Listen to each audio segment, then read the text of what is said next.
में भविष्य की उम्मीदें भी देखते हैं।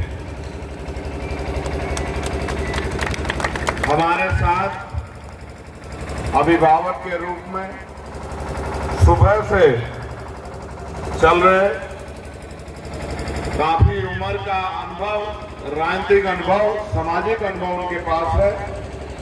चौधरी रणजीत सिंह चौटाला जी का भी मैं धन्यवाद करता हूं। हम तो नौजवान लोग हैं, लेकिन वो भी नौजवान से कम नहीं। उसके साथ साथ मैं जेजेपी के कार्यकर्ताओं का, नेताओं का, भीम आर्मी के हमारे नेताओं का, आजाद समाज पार्टी के हमारे नेताओं का, भाई सतपाल जी का, रोहित जी का, संतलाल जी का, हमारे जिला प्रभारी चेतराम जी का, जिला अध्यक्ष अमन कुमार जी का, अजय वाल्मीकि जी का, गोविंद भाई का, सुभाष परिहार जी का, रवि परिहार जी का, और जितने भी साथी यहां काम कर रहे हैं, मैं उन सबका बहुत बहुत धन्यवाद करता हूं। भाई सुखदेव जी, बंसीलाल जी, सिंधा वाल्मीकि जी, प्रिंस जी, करनैल सिंह जी, मैं मेरी एक आवाज पे जिस दिन से हमने तय किया था कि हम मिलकर लड़ाई को लड़ेंगे, उन्होंने दिन रात एक करके इस डबवाली, रानिया, उचाना तमाम क्षेत्र के लोगों की जो भावनाएं थे उनको सुन के, जो गिले शिकवे थे उनको समझ के और उनको समझाकर ये तय किया कि ये लड़ाई हमें मिलकर आगे बढ़ानी है।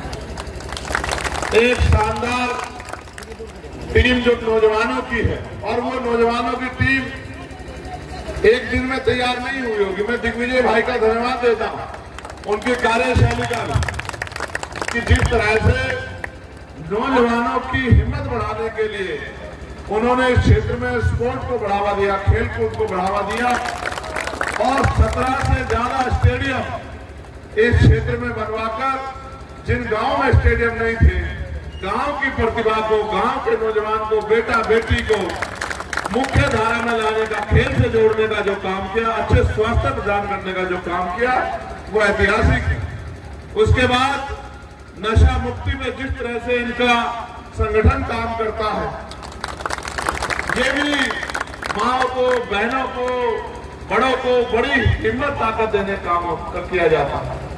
फिर जिस तरह से ढाणियों में बिजली पहुंचा के गांव में रहने वाले, गांव से बाहर रहने वाले अंतिम व्यक्ति को भी उसको सुख सुविधा मिले, इसका भी ख्याल रखा।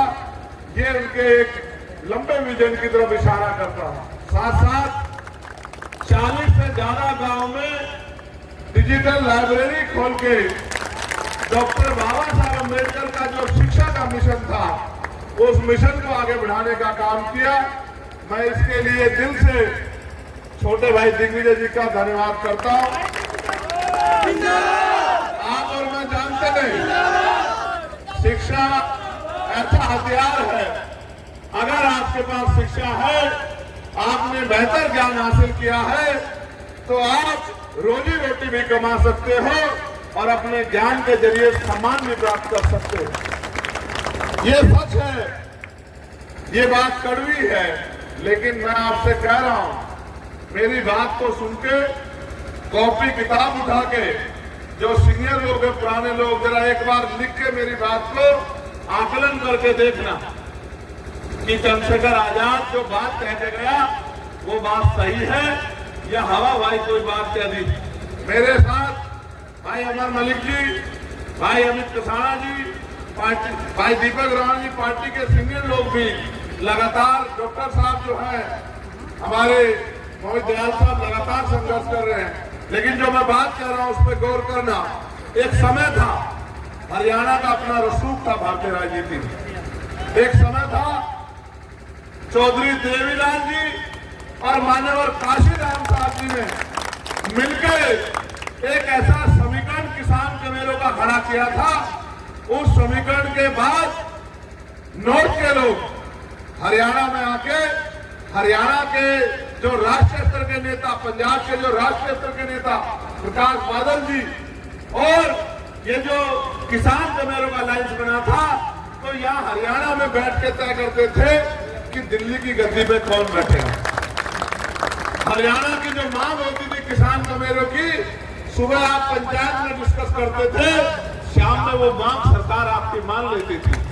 आप अपने दिल से पूछ के बैठ देखो कि यहाँ तो दिल्ली में बैठ के फैसला होता है कि कौन सा नेता हरियाणा चलाएगा और हरियाणा को मिलने वाले बजट को हरियाणा के बच्चों के भविष्य से छीन के उनकी दिल्ली की तिजोरी में ले जाके बंद करेगा। ये फैसले आज दिल्ली में बैठ के होते हैं। आप देखो, पहले हरियाणा में बैठ के फैसले होते थे कि दिल्ली से हमें क्या लेना है। अब दिल्ली वाले बैठ के तय करते हैं कि हरियाणा से हमें क्या लेना है और किस आदमी के जरिए लेना है। आप देखो, आपने पाया है या आपने खोया है। हरियाणा देश के असमर्थ प्रदेशों में उसकी गिनती होती है, लेकिन गांव के देहात में किसान कमेरों की जो समस्या है वो तब तक खत्म नहीं होगी जब तक किसान कमेरे एकजुट होके और नीतिगत फॉर्मूले को ध्यान में रखे और वोट की ताकत से अपने विरोधियों को जवाब नहीं देंगे, तब तक ये बदलाव नहीं हो सकता। हम तो वोट की वैल्यू को समझते हैं, क्योंकि बाबा साहब अम्बेडकर ने जब वोट का अधिकार दिलाने का काम किया तो सत्ता में बैठे लोग और जिन लोगों के पास अंग्रेजों के रसूख थे वो मानने को तैयार नहीं थे कि गांव के मजदूर को वोट देने का अधिकार मिल जाए। उन्होंने बहुत प्रयास किए, लेकिन बाबा साहब संकल्पित थे, संघर्ष करते रहे, लोगों को तर्क से हरा के ये तय किया कि लोकतंत्र तभी लोकतंत्र होगा जब गांव में रहने वाला किसान, गांव में रहने वाला कमेरा, गांव की रहने वाली महिलाएं वोट की ताकत से निर्माण करेंगे कि सत्ता की कुर्सी पे कौन बैठेगा। और आज आप देखिए, समय बदल रहा।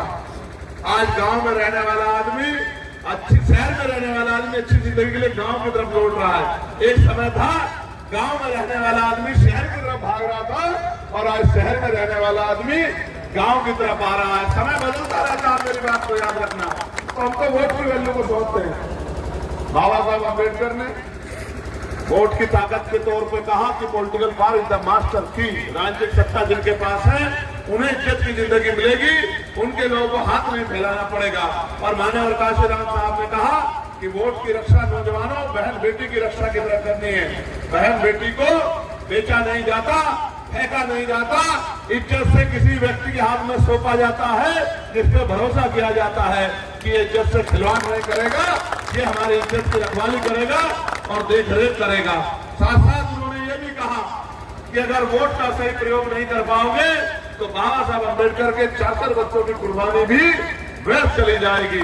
एक समय था कि वोट क्लब पे जब रैली होती थी तो दिल्ली में बैठी सरकारें उनके दिल धक धक करते थे। आज आप देखो, आज कहां रैलियां होती, आज कहां आपके मुद्दों पे चर्चा होती। तो मैं तो धन्यवाद दूंगा कि इस क्षेत्र में एक ऐसे नौजवान साथी को हम लोग उसके लिए अपील भी कर रहे हैं। ये भी हमारे लिए गर्व की बात है कि हम ऐसे एक बहादुर नौजवान साथी के लिए वोट की अपील कर रहे हैं, जिसको घेरने के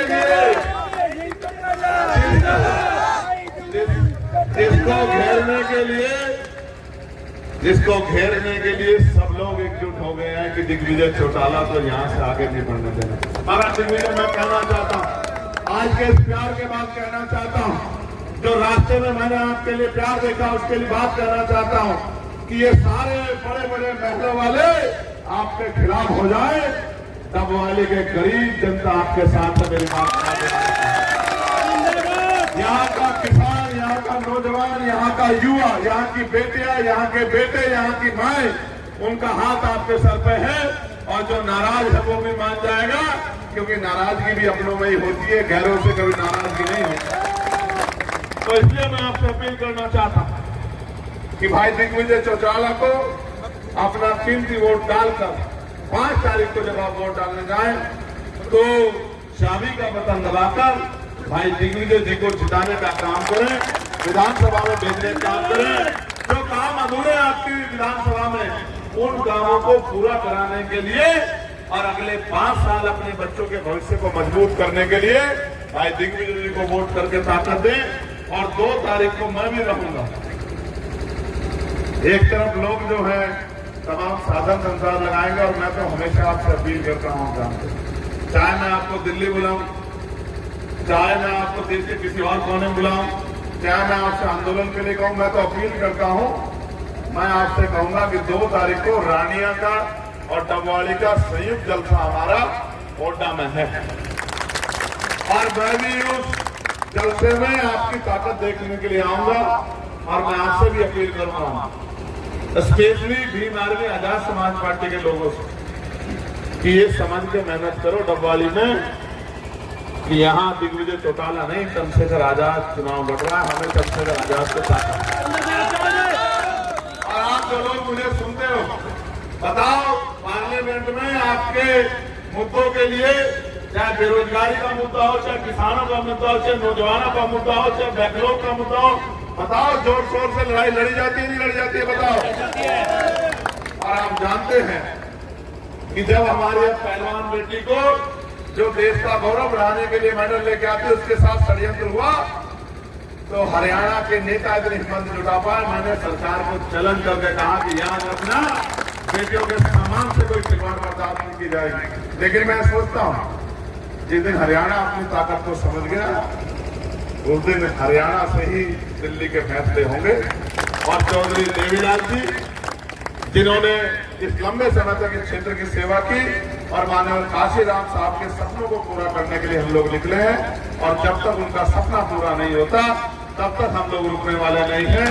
आपने इतना प्यार सम्मान दिया और आप कई घंटे इंतजार करके इतनी बड़ी संख्या में उपस्थित हैं, ये इस बात की गवाही है कि आने वाले विधायक डबवाली से वो दिग्विजय चौटाला होंगे और दिग्विजय चौटाला इतनी वोट से जीतेंगे कि इनके आसपास भी कोई दिखाई नहीं देगा।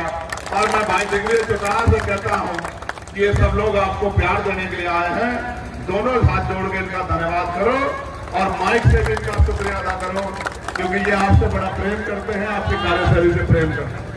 मैं फिर एक बार आपसे कहूंगा, मैं हाथ पकड़ के कहता हूँ जी जान लगा दे, क्या भी आप करेंगे आपका भी करें।